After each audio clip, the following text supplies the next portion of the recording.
नमस्कार दोस्तों, आज मैं बात कर रहा हूँ भारत की एक ऐसी अनूठी और अद्वितीय प्रतिभा की जिसने अपने गणित के ज्ञान से पूरी दुनिया को अचरज में डाल दिया।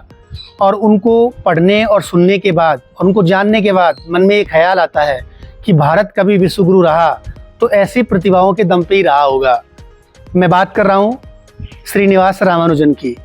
श्रीनिवास रामानुजन का जन्म 22 दिसंबर 1887 को इरोड नाम की जगह है वहाँ पर हुआ। इरोड तत्कालीन मैसूर राज्य में आता था और वर्तमान में ये तमिलनाडु राज्य के कोयम्बटूर जिले में आता है। श्रीनिवास रामानुजन के जन्म दिवस को भारत सरकार ने राष्ट्रीय गणित दिवस के तौर पर घोषित किया हुआ है, तो पूरा देश उनके जन्मदिन को राष्ट्रीय गणित दिवस के तौर पर मनाता है। श्रीनिवास रामानुजन के पिताजी एक कपड़े व्यापारी के यहाँ अकाउंटेंट का काम करते थे, जबकि इनकी माताजी स्थानीय मंदिरों में भजन गाने का काम करती थी। तो इस प्रकार से इनका परिवार बेहद साधारण और गरीब परिवार था। एक परंपरागत और गरीब परिवार में जन्मे श्रीनिवास रामानुजन में बचपन से ही अद्वितीय प्रतिभा थी। इसका अंदाजा इस बात से लगाया जा सकता है कि श्रीनिवास रामानुजन जब कक्षा 4 में पढ़ते थे तो वो कक्षा 10 की किताब के सवालों को हल कर दिया करते थे। एक बार एक 10वीं क्लास में कोई अध्यापक नहीं आया तो उसमें श्रीनिवास रामानुजन पहुंच गए चौथी के बच्चे के तौर पे, और उन्होंने 10वीं का जो सवाल था उसको हल कर दिया। जब ये बात टीचर को पता पड़ी तो वो आश्चर्यचकित रह गए कि एक कक्षा 4 का विद्यार्थी कक्षा 10 के बिना पढ़े बिना जाने कैसे हल कर सकता है। इसी प्रकार से श्रीनिवास रामानुजन जब कक्षा 10 तक पहुंचे तो उनका गणित का ज्ञान इतना अद्भुत और अतुलनीय हो चुका था कि वो कॉलेज के स्तर के सवालों को कक्षा 10 में ही हल कर दिया करते थे। उनके गणित के प्रति प्रेम का परिणाम ये हुआ कि जब वो प्राइमरी कक्षा में थे तो उन्होंने पूरे जिला टॉप किया था, और जिला टॉप करने के कारण उनको जिला प्रशासन की ओर से स्कॉलरशिप दी गई थी। लेकिन जब उन्होंने 11वीं का एग्जाम दिया तो उनको 11वीं में गणित में पूरे में से पूरे नंबर आए, लेकिन वो बाकी सारे विषयों में फेल हो गए। तो इस प्रकार से वो आगे क्लास में उनका एडमिशन नहीं हुआ और वो उनको घर बैठना पड़ा। फिर उन्होंने किसी ने सलाह दी कि वो प्राइवेट 12वीं का एग्जाम दें, तो उन्होंने प्राइवेट वापस से 12वीं का एग्जाम दिया मद्रास जाकर। तो वहाँ भी यही हुआ कि गणित में उनमें पूरे में से पूरे नंबर आए, बाकी सभी विषयों में फेल हो गए। इस प्रकार से उनकी औपचारिक जो शिक्षा थी यहीं तक पूरी हो पाई, यानी कि वो मैट्रिक पास थे। 11th में वो फेल हो गए गणित को छोड़कर, 12th में भी गणित को छोड़कर सभी विषयों में फेल हो गए। तो पढ़ाई लिखाई के नाम पर श्रीनिवास रामानुजन केवल 10वीं तक पढ़े थे, मैट्रिक तक पढ़े थे, लेकिन उनकी प्रतिभा एक कक्षा 4 के बच्चे के द्वारा 10 के सवाल करना और कक्षा 10 में मैट्रिक में जब वो थे तब कॉलेज के सवालों को हल करने से ये साबित होता है कि उनके गणित के विषय में कितनी जोरदार उनके अंदर प्रतिभा थी। 11वीं और 12वीं में फेल होने के बाद श्रीनिवास रामानुजन की औपचारिक शिक्षा तो रुक गई, लेकिन उनका गणित के प्रति प्रेम बिल्कुल भी कम नहीं हुआ। 16 वर्ष की आयु में एक बहुत फेमस किताब थी उस समय और आज भी है, G.S. केर की एक बुक है, a synopsis of elementary results in pure and applied mathematics. उसमें करीब 5000 थ्योरम है। उनको श्रीनिवास रामानुजन ने मात्र 16 साल की उम्र में ही पूरी 5000 थ्योरम को सिद्ध कर दिया था। श्रीनिवास रामानुजन को गणित के प्रति प्रेम तो बहुत था, लेकिन उनकी आर्थिक स्थिति उतनी अच्छी नहीं थी। इस कारण उनके दोस्तों ने, शुभचिंतकों ने उन्हें सलाह दी कि वो जो गणित पर काम करते हैं, जो थ्योरम सिद्ध करते हैं और ये नई थ्योरम बनाते हैं, उनको वो किसी विश्व के बड़े गणितज्ञ के पास भेजें, जिससे उनके ज्ञान का सही वैल्यू हो पाए और सम्मान हो पाए। श्रीनिवास रामानुजन को रामास्वामी अय्यर, जो कि डेप्यूटी कलेक्टर थे कुंभकोणम के, उन्होंने उन्हें नौकरी दिलवाई, स्कॉलरशिप दिलवाई। उसके बावजूद श्रीनिवास रामानुजन की आर्थिक हालत ऐसी थी कि वो लंबे लंबे थ्योरम जो हल करते थे वो स्लेट पे करते थे।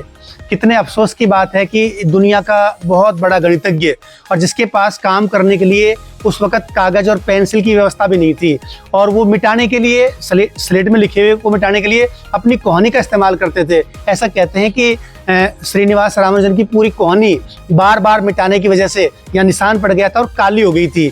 तो इस हालत में उन्होंने अपना रिसर्च काम किया। उनकी इस लगन को देखकर उनके मित्रों और शुभचिंतकों ने उन्हें सलाह दी, तो उन्होंने उस वक़्त के बहुत फेमस गणितज्ञ थे G.H. हार्डी, जो लंदन में रहते थे, इंग्लैंड के थे, उनको पत्र लिखने के बारे में सोचा।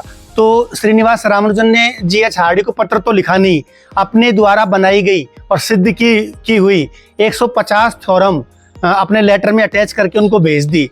जब G.H. हार्डी को वो थ्योरम मिली तो G.H. हार्डी उनको देखकर आश्चर्यचकित रह गए कि हिंदुस्तान में ऐसी प्रतिभा का कौन व्यक्ति है जिसने 150 ऐसी थ्योरम दी जिनको कई सारी थ्योरम को खुद हार्डी नहीं समझ पाए। और उन्होंने ये कहा कि मैं इस व्यक्ति से मिलना चाहता हूँ और उनको इंग्लैंड बुलवाना चाहता हूँ जिससे कि मैं इनके काम को देख सकूँ और मुझे ये अंदाजा हो कि ये उन्होंने खुद नहीं बनाई है या कहीं से नकल करके भेजी है। नकल का मामला ये था कि हिंदुस्तान में इस लेवल की गणित का न तो कोई गणितज्ञ था न कोई साहित्य था। तो ये बात तो पक्की थी कि किसी व्यक्ति ने लिख के भेजा है, लेकिन इसके इस ज्ञान का स्रोत क्या है और वो क्या सचमुच में ऐसा कोई इंसान वहाँ पे अस्तित्व में है, इस आश्चर्य में जीएच हार्डी ने उनको बुलावा भिजवाया। लेकिन श्रीनिवास रामानुजन एक परंपरागत ब्राह्मण परिवार से थे और उस वक्त ब्राह्मण लोगों में या हिंदुस्तान के लोगों में ये परंपरा थी कि वो समुद्र पार करके देश छोड़ के जाना पसंद नहीं करते थे। तो जब श्रीनिवास रामानुजन ने इंग्लैंड के बुलावे की बात अपने माँ बाप को बताई, रिश्तेदारों को बताई, तो उन्होंने साफ मना कर दिया और उन्होंने भी फिर पत्र लिखकर कह दिया कि मैं इंग्लैंड नहीं आ सकता, क्योंकि एक तो वहाँ की कल्चर अलग है, खान पान अलग है। सारी बातों की चिंता करते हुए शुरुआती तौर पर श्रीनिवास रामानुजन ने जीएच हार्डी के बुलावे को इनकार कर दिया और वो नहीं गए।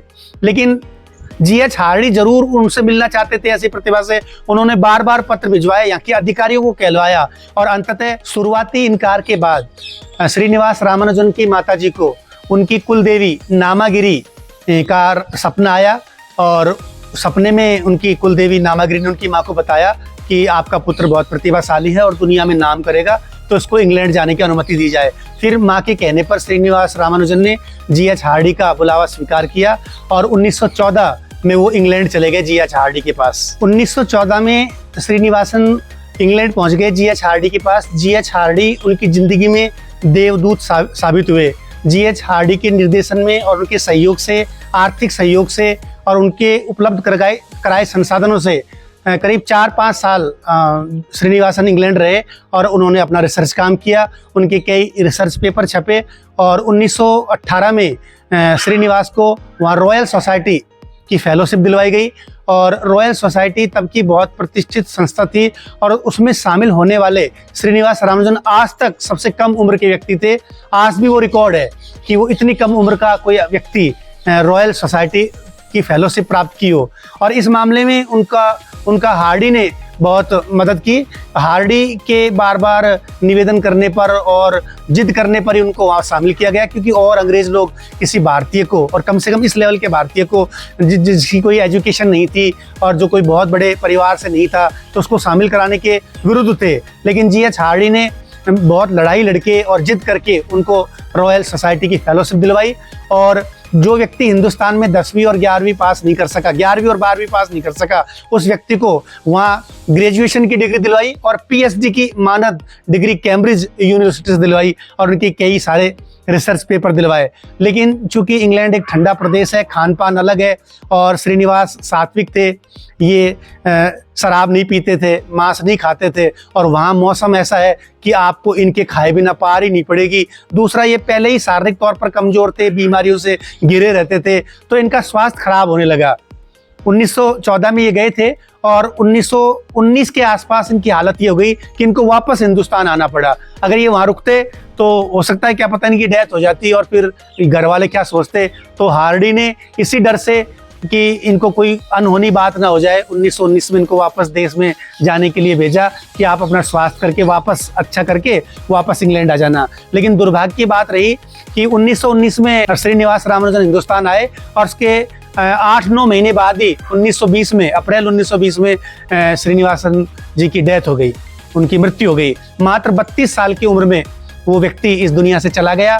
लेकिन 32 साल की उम्र में, जिस 32 साल में से 5 साल वो इंग्लैंड रहे, इस छोटे से कार्यकाल में उन्होंने गणित में ऐसा रिसर्च और शोध कार्य करा कि आज भी दुनिया के बड़े से बड़े गणितज्ञ उनकी प्रतिभा का लोहा मानते हैं और मार्गदर्शन के तौर पर उनको अपना गुरु स्वीकार करते हैं। श्रीनिवास रामानुजन का गणित का ज्ञान कितना था, इसका अंदाजा इस बात से लगा सकते हैं कि जीएच हार्डी ने गणित के ज्ञान का एक पैमाना बनाया था 0 से 100 तक का।